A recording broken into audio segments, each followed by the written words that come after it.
پیارے اسلامی بھائیوں، میرا مقصد صرف ویڈیو بنانا نہیں ہے۔ جو کچھ میں جانتا ہوں میں اپنے اسلامی بھائیوں تک پہنچانے کا مقصد رکھتا ہوں۔ میں آپ کے سامنے ایک نیا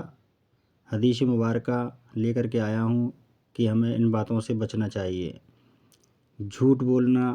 کعبے کی دشا میں تھوکنا، کعبے کی طرف تھوکنا، زنا کرنا، گناہوں سے بچنا، جھوٹی قسمیں کھانا، ناپاکی میں کھانا کھانا، ننگے ہو کر پیشاب کرنا، رات میں جھاڑو دینا، خاص کر کپڑے سے جھاڑنا،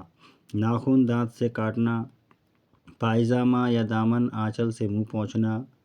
فقیروں سے غریبوں سے روٹی کے ٹکڑے خریدنا، کھڑے ہو کر پائجامہ پہننا، بیٹھ کر پگڑی باندھنا، امامہ باندھنا، سوکھے بالوں میں کنگھا کرنا، کھڑے ہو کر بال کاٹنا، شکستہ ٹوٹا ہوا کنگھا استعمال کرنا، ان باتوں سے ہمیں بچنا چاہیے۔ ماں باپ کا نام لے کر پکارنا، مکراج کینچی سے منہ زیر ناف کاٹنا، 40 دن سے زیادہ زیر ناف کے بال رکھنا، بزرگوں کے آگے چلنا،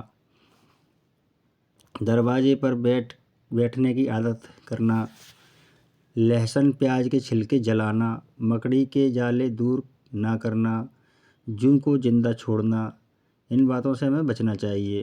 نماز میں سستی کرنا، پھٹے ہوئے کپڑوں کو نہ سینا،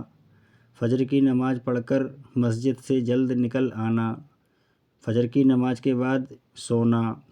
مالدار ہوتے ہوئے اولاد پر خرچ میں کمی کرنا،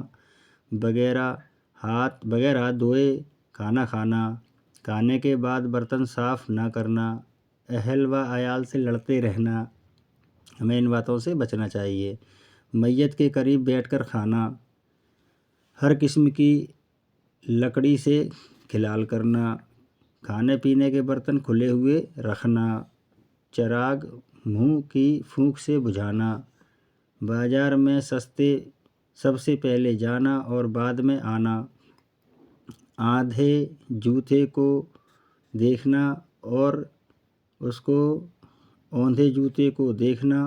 کو سیدھا نہ کرنا، بکریوں کے ریوڑ میں گھس کر چلنا، خاص کر شام کے وقت، اولاد کو گالی دینا یا لعنت کرنا، فقیر کو جھڑکنا،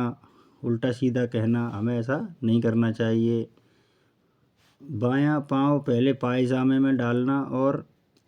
بائیں ہاتھ کی آستین پہلے پہننا، ان سے بھی بچنا چاہیے۔ قبرستان میں ہنسنا، اس کے علاوہ جنازے کے ساتھ جاتے جاتے باتیں کرنا، کوڑا کرکٹ گھر میں جمع کرنا،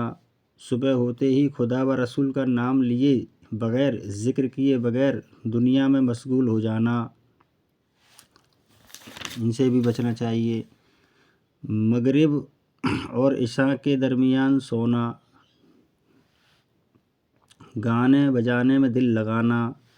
بلا وجہ شرعی اپنوں سے تعلق ختم کرنا، صلہ رحمی نہ کرنا، لوگوں کی مدد نہ کرنا، ناپاکی کی حالت میں ناخن تراشنا یعنی کاٹنا، سر منڈوانا، گنجے ہونا، منہ زیر ناف وغیرہ صاف کرنا، ہمیں ایسا نہیں کرنا چاہیے۔ زکوٰۃ یا صدقہ واجبہ جیسے قربانی، کفارہ، قسم وغیرہ کے ادا کرنے میں کنجوسی کرنا یا خواہ مخواہ انہیں ٹالتے رہنا، ان سے بھی بچنا چاہیے۔ بغیر حاجت سوال کرنا، جیسا کہ ضرورت نہیں ہے اور کسی سے سوال کر رہے ہیں یوں ہی خواہ مخواہ۔ امانت میں خیانت کرنا، اندھیرے میں بیٹھ کے کھانا کھانا، ماں باپ کو تکلیف دینا، قرآن پاک کو بے وضو ہاتھ لگانا یا چھونا، راستے میں پیشاب کرنا اور بیستری ہو تو حرام و گناہ ہے، ہمیشہ بیہودہ گوئی، مسخرہ پن اور ہزلیات، مذاق، دل لگی میں مصروف رہنا، ننگے سر کھانا کھانا، ننگے سر بیت الخلاء پاخانہ میں جانا، نکلے ہوئے کھانے میں دیر کرنا کہ کھانا آپ کا راستہ دسترخوان پر دیکھ رہا ہے، ننگے سر بازار میں پھرنا اور عورتوں کا ننگے سر رہنا اور اجنبیوں کے سامنے اسی حالت میں آنا جانا حرام اور سخت گناہ ہے۔ سوتے وقت پائجامہ یا تہبند سر کے نیچے تکیے کے نیچے رکھ کر سونا۔ دولت سے جبال میں لکھا ہے کہ اس سے خواب خوفناک نظر آتا ہے۔